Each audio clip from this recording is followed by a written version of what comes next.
Hello, and welcome to episode 2 in our 8th season of Flipping the Table. Today, Michael talks with Kelly Ryerson, known on Instagram as Glyphosate Girl, and a key member of the Make America Healthy Again, or MAHA movement that powered Robert Kennedy Jr. into President Trump's cabinet. They will explore Kelly's story of awakening to glyphosate dangers, her political activism, and her perspective on what MAHA will do now given the controversial herbicide's presidential protections. Given Kelly's insights and MAHA's ostensible role in helping to shape current food policy, we trust you will find today's show thought-provoking. Enjoy the show. As some may remember, I'm writing a book, the manuscript for which is nearly done. It is about the history, the leaders, and organizations working to accelerate the food system's evolution to make it more healthy, resilient, and equitable. So I have a deep interest in what I call the many streams of that movement. That includes the drive for food justice, regenerative agriculture, and local food systems. My guest today, Kelly Ryerson, is a member of one of the most intriguing streams, and certainly the newest. It is called Make America Healthy Again, or MAHA. MAHA has been making news since Robert F. Kennedy Jr. became its leader, when he left the Democratic Party to become an independent, injecting his health freedom agenda into Trump's MAGA agenda. This merger brought Trump millions of votes, helping him to secure the presidency.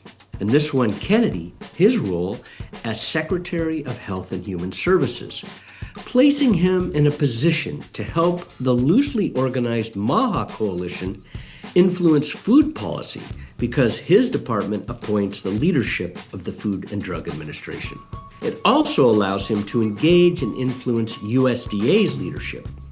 Kelly will tell us much more about MAHA, but let me simply point out that among its original goals was banning toxic pesticide use in agriculture, along with other additives and chemicals from our food supply.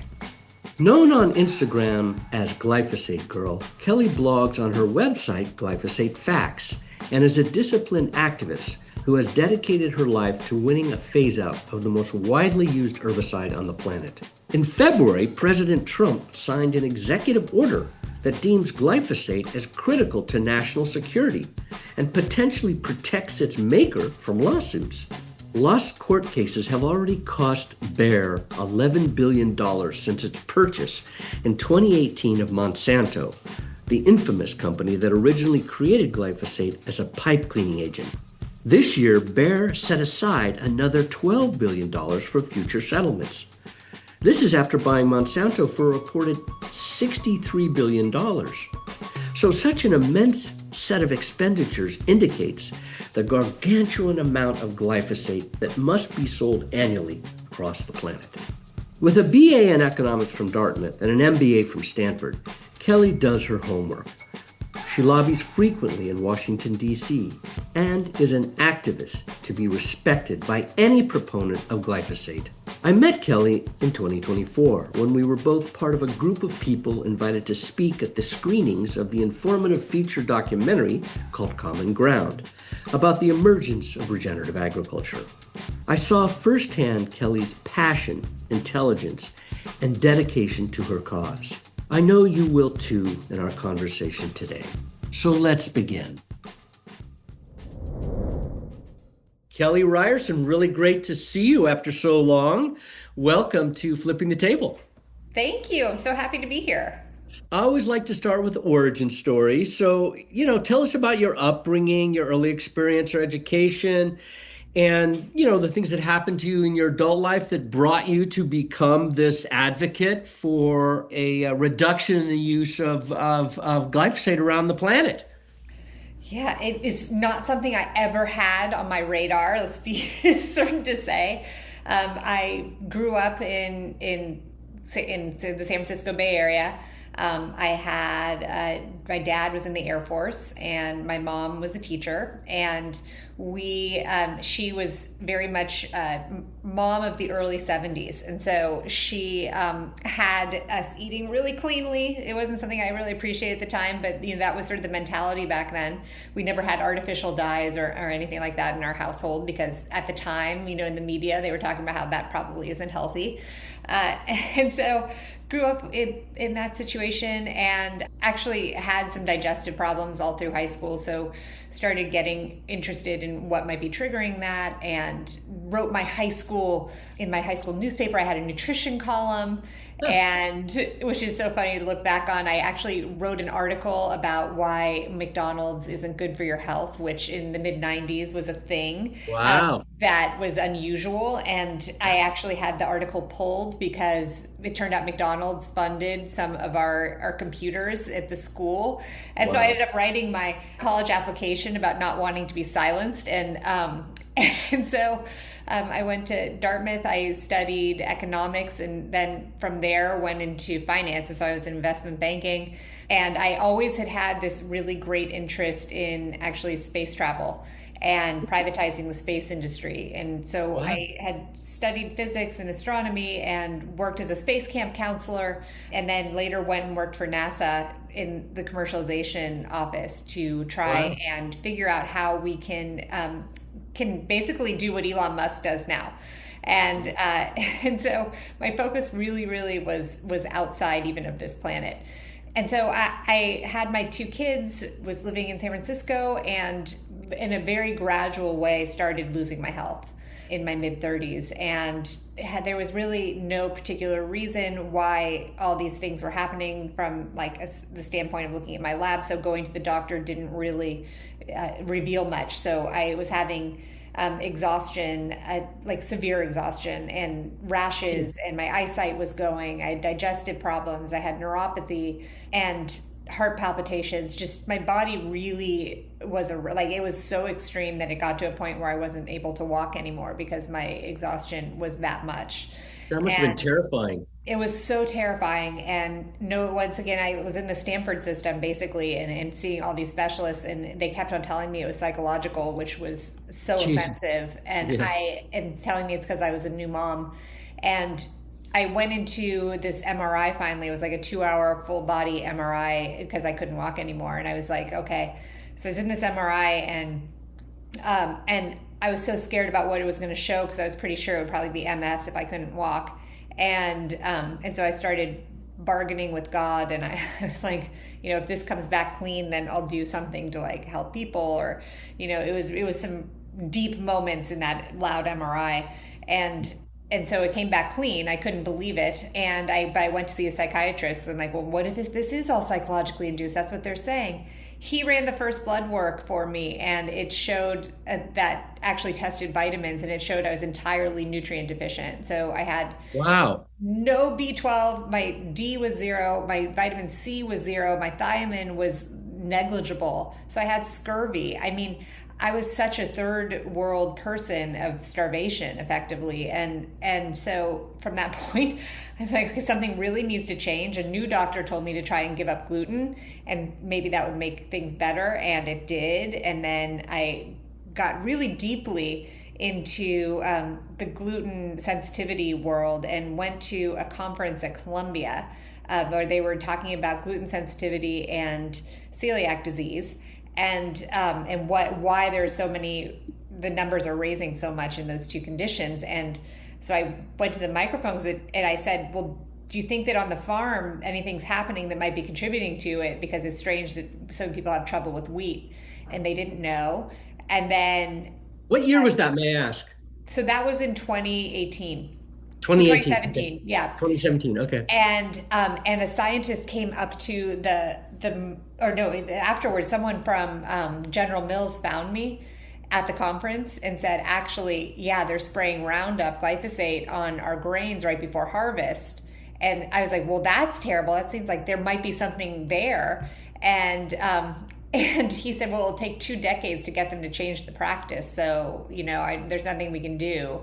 So I was appalled. I went deep dive into glyphosate and met tons of scientists that are doing this really important work on how toxic, not just glyphosate, but other pesticides as well in our food system. And around that time, the glyphosate cancer trials were beginning and in San Francisco. And so I decided I was going to go and protest against Monsanto because it was the first time that Monsanto had ever been put in front of a jury. So it was a really big deal. And I thought, San Francisco, protest town. We're going to go out there and it's going to be crazy. And I got there and there were 0 people protesting. You were the only one. The only one. And so I walked right into the courtroom and sat right down and with all the attorneys. And it's like, well, my goodness, here we are. And that is actually where I met, RFK Jr. because he was one of the attorneys suing Monsanto. So anyway, I started this blog called Glyphosate Girl, and because I wanted to be anonymous because I was concerned about Monsanto knowing who I was, but they very quickly knew who I was. And I talked about everything that was happening there in the courtroom, and it launched my social media, Glyphosate Girl as well, and so that's how I became. Wow, that is so interesting, and then I think it's really good that you mentioned that's where you met Robert Kennedy Jr. because he became the face basically of the MAHA movement. So why don't you talk about Make America Healthy Again? How you actually became involved with the different actors that are part of that, and what it is. Yeah. So, I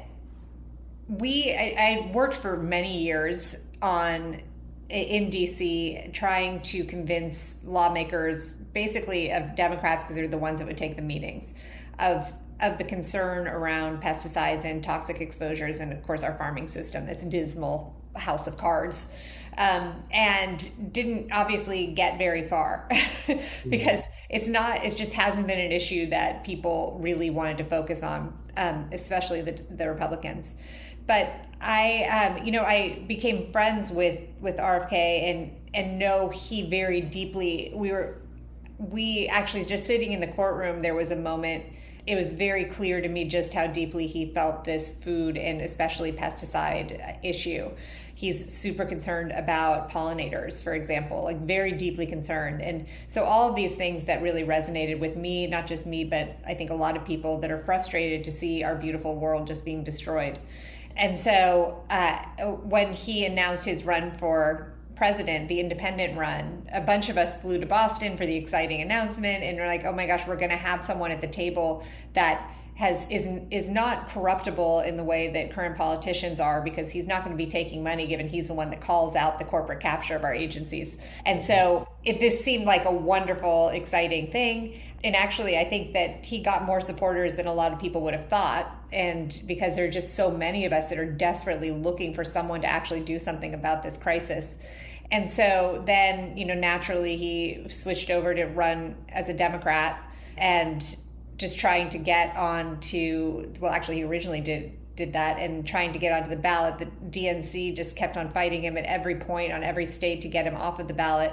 And that was extremely frustrating for people like me and everyone else in the movement, because we're like, why are you guys sabotaging something that should be right in line with what you guys all claim is the thing that you care about with this food and the pesticides and the farming? And so then, lo and behold, we find ourselves over with President Trump willing to embrace us and take us all in. And what's wild with that is that coming from California, I've always felt that a big part of the reason why the food movement wasn't moving forward was because we hadn't yet tapped into the conservative base that absolutely should and does, as it turns out, align with these ideas of clean food, less pesticides, just particularly when you think about their whole pro-life movement and how pesticides fall directly in opposition to any of that. And a lot of that and furthermore, a lot of the red states are the ones that are on the front lines of the pesticide exposure. Yeah, let me stop you right there, because that's really important point, and we're going to dive in. I want to back up just a little bit, because we kind of skipped how you got connected to the other people. When you started blogging, you started your website, and then how did those connections get made between you and others in MAHA? Because that's really fascinating in terms of how a movement builds. Oh, yeah. Oh, totally. So much of it, of course, took place online. But I would say actually, also being involved with the film Common Ground was an incredible way to be expanding into a lot of these different communities. And it was actually a huge connector within the farming communities as well.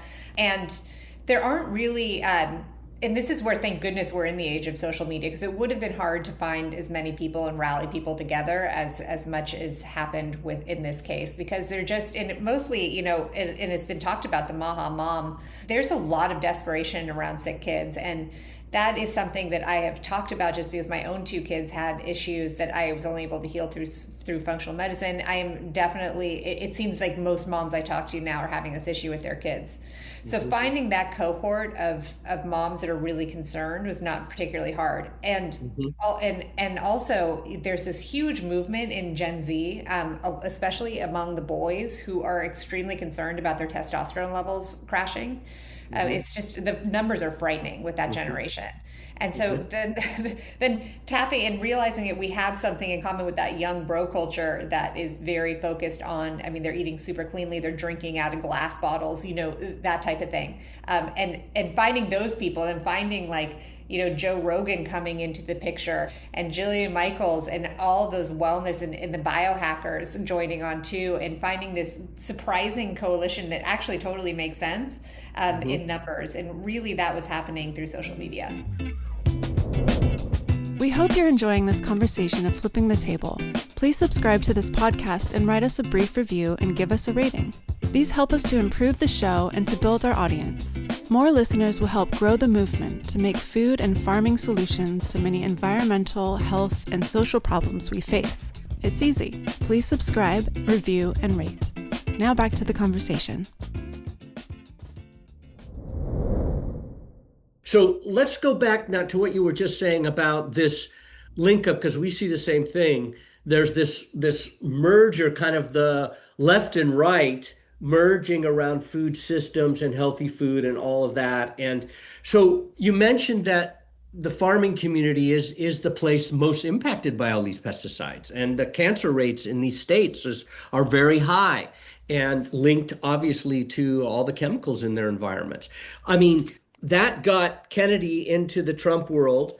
And then what's happened since? So you guys began to engage him, right, when he became secretary of the Health and Human Services Agency. Oh, yeah. Yeah. And once again, and I didn't really connect all that directly with a lot of this, the conservative constituency until this point. And I am just, truthfully, I just have to say, I am thrilled and excited to see the momentum. I'm like, oh my gosh, are we at a tipping point? I think that's where we are at this moment, because now you have both sides, both constituent sides, just shouting this out about that we're really concerned. And just to your point too, just a personal anecdote about the red states, I have family in rural North Carolina, and it's former tobacco fields that were all sprayed.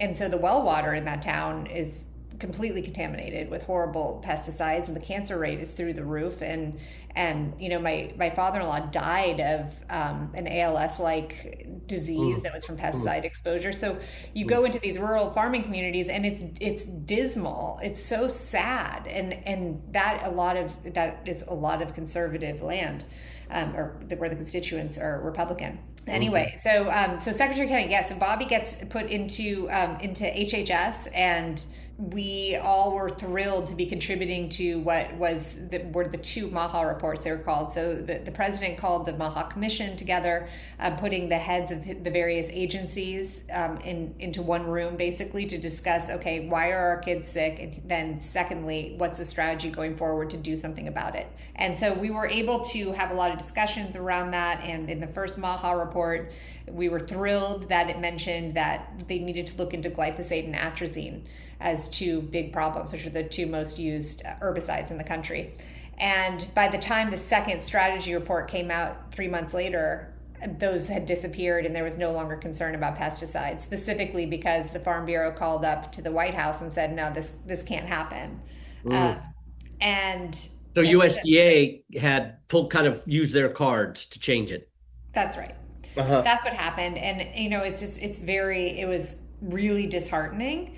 But I would say even more than that. So the Secretary Kennedy moves forward on the processed foods, and that's been a really exciting thing. And of course, those of us in the food world know that if you start cracking down the processed foods, it's going to put less demand for the GMOs, and so that's sort of a roundabout way.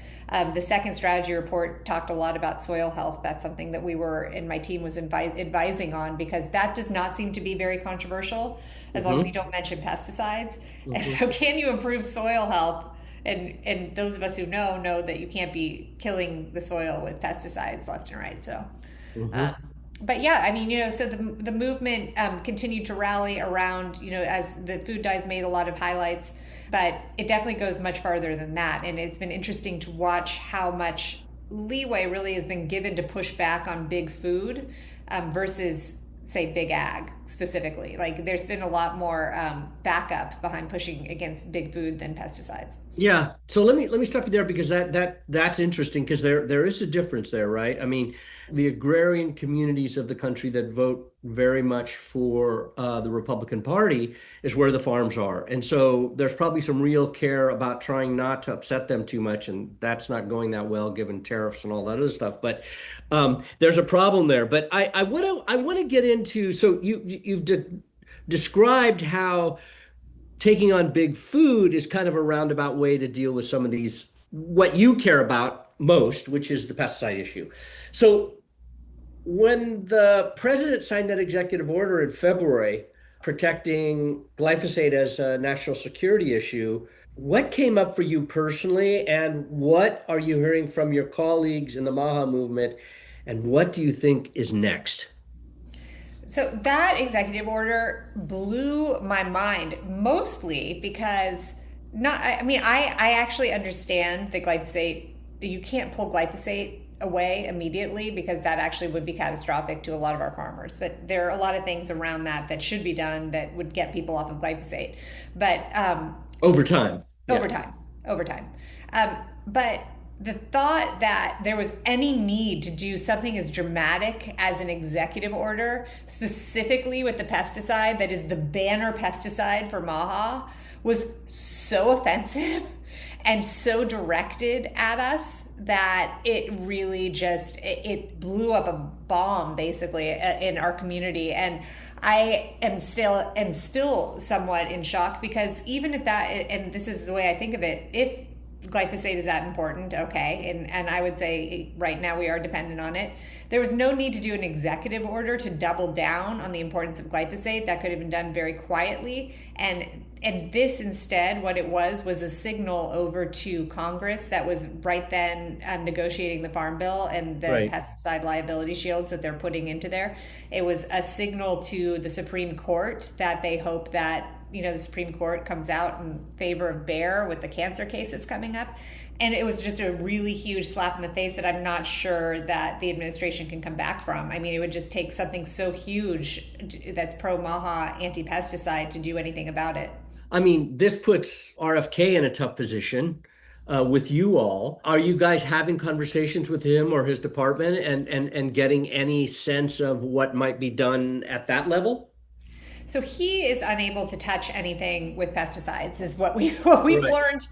Like, I think that he was specifically carved out of any of those discussions, particularly since he's been, he talks about Rachel Carson any chance he gets. Right. So he, clearly the EPA is struggling. I actually started a petition in November to have Lee Zeldin, who's head of the EPA, removed because of all the poor decisions that were coming out of that office. And it landed us with, I got to meet with him and with other senior members of the EPA. Now, I had been very outwardly critical of all the lobbyists that work at the EPA that have been hired into these senior positions, so they were not in attendance at that meeting.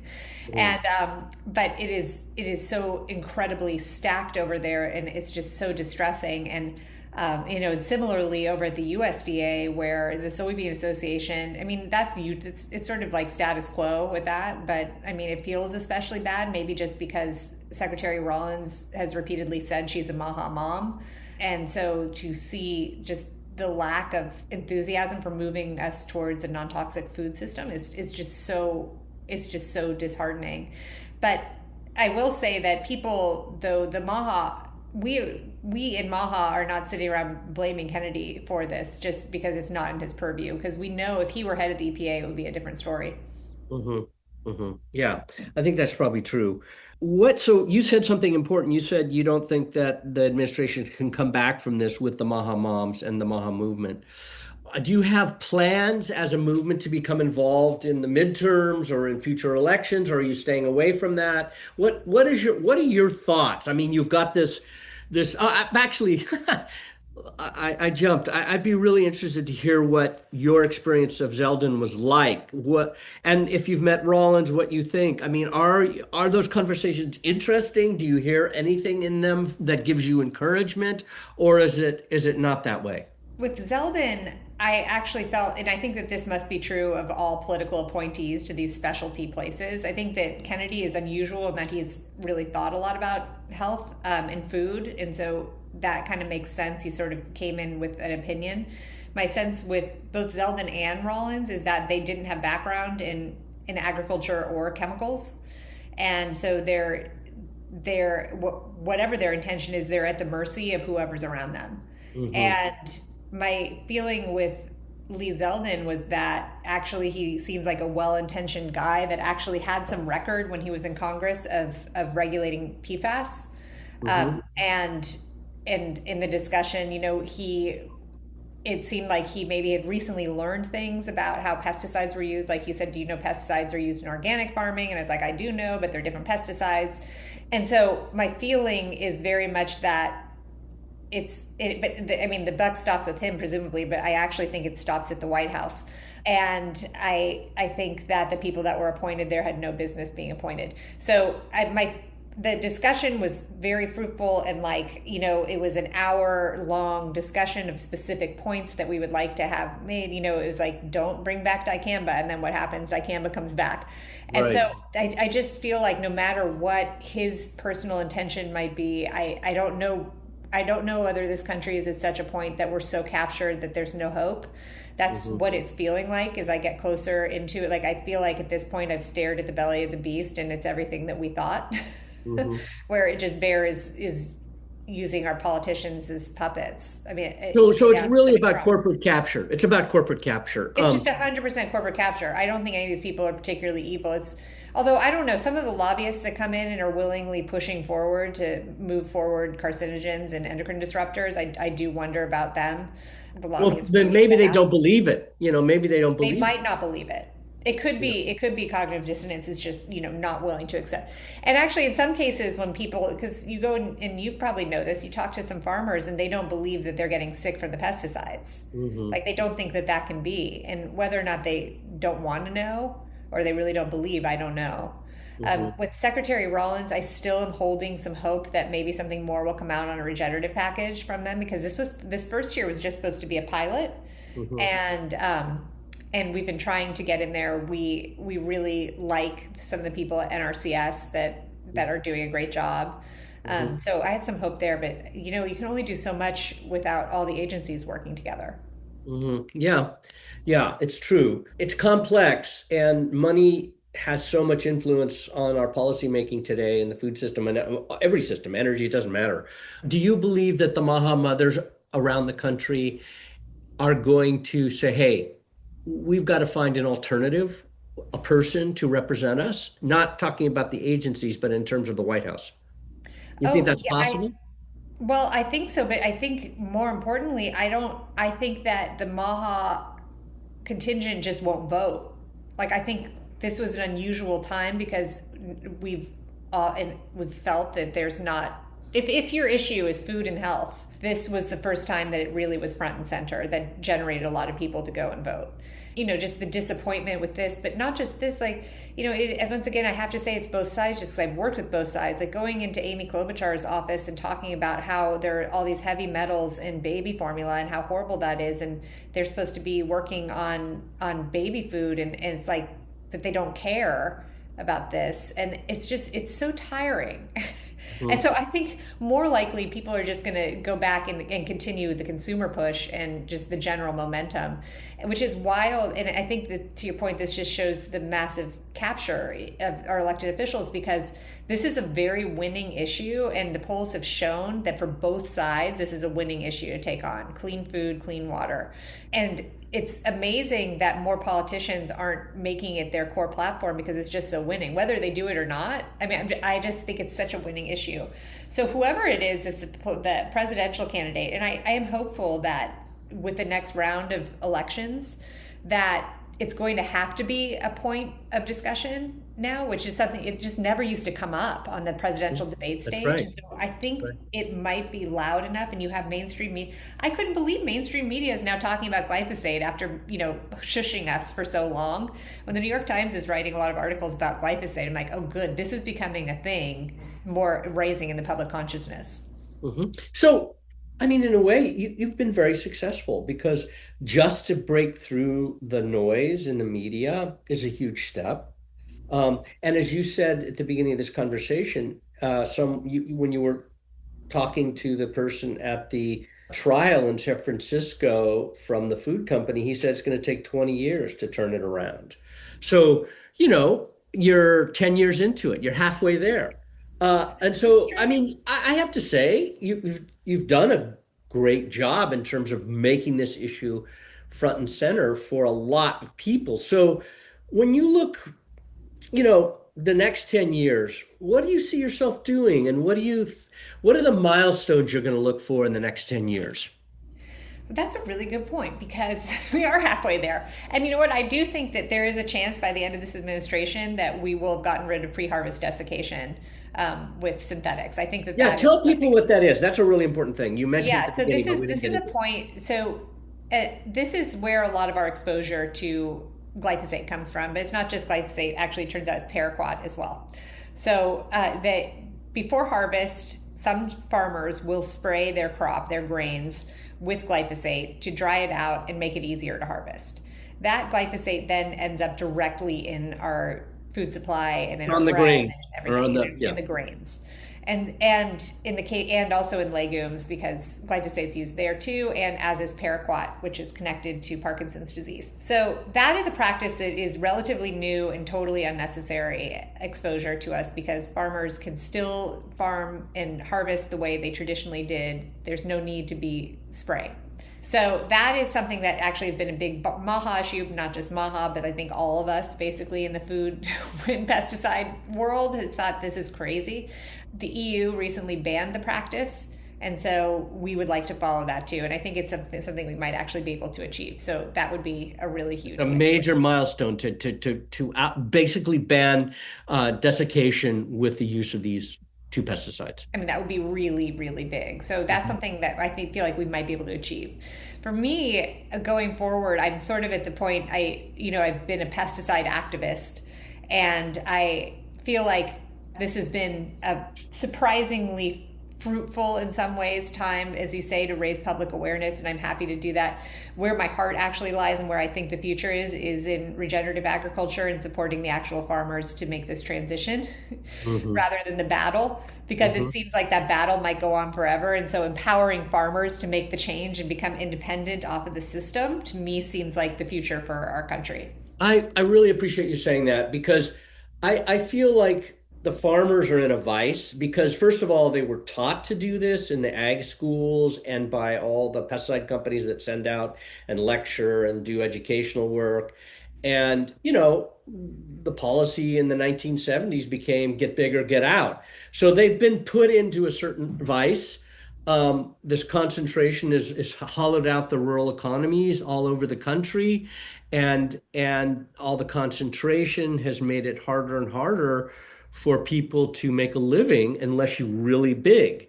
So they are in a vice, and we need to help the farmers. I really appreciate that, because there's a lot of debt out there, and it's a scary time to be a farmer. Look what's going on right now. They're losing money hand over fist right now. And so I'm with you. I think it's about providing programs that allow them to figure out new ways, innovative ways, it's about evolution, right? It's about accelerating the evolution of the food system of agriculture, which it's always been evolving, but we got a lot of things going on right now where we need to make real quick changes. So it seems like we need more research. We need more programs to provide these opportunities to, like you were saying, accelerate the transitions. So do you see your advocacy being with Secretary Rollins and her department to get more money for the regenerative program that they've launched? Well, so what right now I'm working on doing is with any like political power that MAHA has is I feel like right now there's the fertilizer crisis that's making headlines. And this is something that people like, we aren't surprised because we can see that we're fully dependent on these inputs, and that should be a really big national security issue. And while this is horrible for farmers, I'm pleased that it's coming up so we can all see that this is a problem. The New York Times is writing about it, as you were saying earlier. Once again, New York Times is writing about it. The fertilizer crisis. We're like, Right. That's right. That's what we've been saying. We are completely dependent on others. We need to become independent. Right. And so I am feeling like the goal is wide open right now for some really large investment in regen to start growing our own fertility, basically. And so that's something that I'm really pushing right now. I'm really hoping that given how much money is suddenly put into emergency funds for fertilizer, can we also just acknowledge that this is a problem between that and the foreign pesticides and decide we're going to regenerate. And so it would be a perfect time to put several $billion into a special program to accelerate that and expand that pilot. I did like the way that the pilot was structured. It was unusual in that it required soil testing for farmers to prove that they were improving their soil. That was surprising. In the past, you just got paid to plant cover crops, and then farmers would come in and just kill it with glyphosate, and then they would kill the soil. So this shows that you would have to improve. So seeing an expansion of that would be such a big deal. So that is an area that I'm focusing most of my time on at the moment. Okay, good. I'm glad to hear that. We're actually about to start another one of those programs under USDA's regeneration program. We're working. Oh, are you?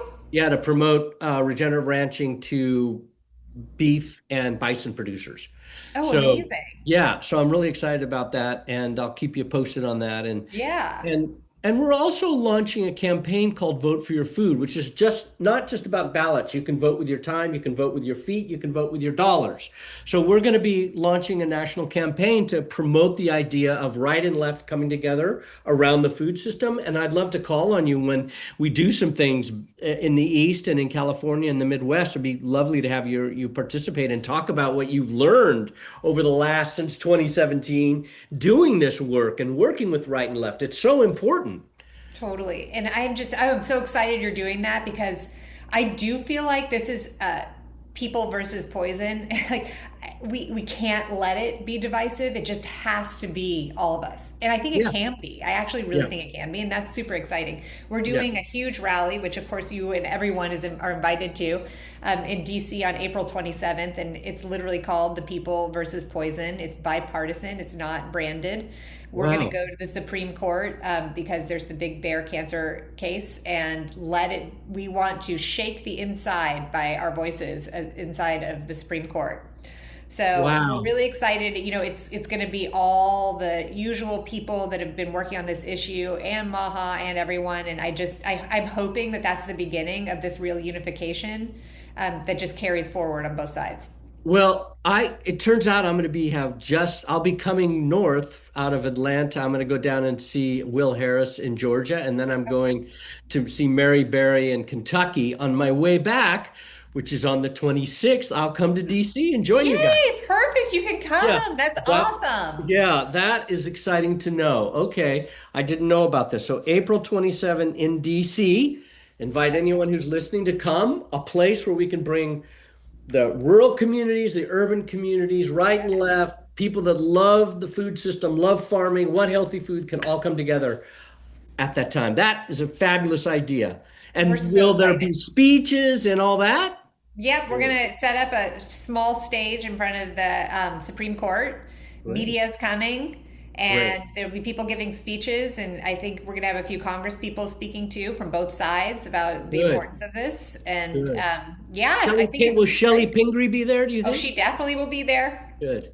Good. She's Great. such a great champion. Yeah. She's so funny too because she said, "I know exactly who MAHA is because they're all in my district in Maine." That's right. That's right. Yeah. That's fabulous. Well, Kelly, I want to thank you for your dedication to this field, your really clear communication, ability to communicate, and the network you've built, the work you're doing. This has really been informative. I think a lot of people that listen to this podcast have been very interested in what MAHA's doing and how it emerged and where it's going to go. So you've done a good job describing that. And I look forward to connecting with you in April. That's right. Great. Thanks for having me. We hope you enjoyed the show. Please share it with your friends and listen to our next monthly episode of Flipping the Table, hosted by Roots of Change, a program of the Public Health Institute, a nonprofit organization dedicated to building a healthier world.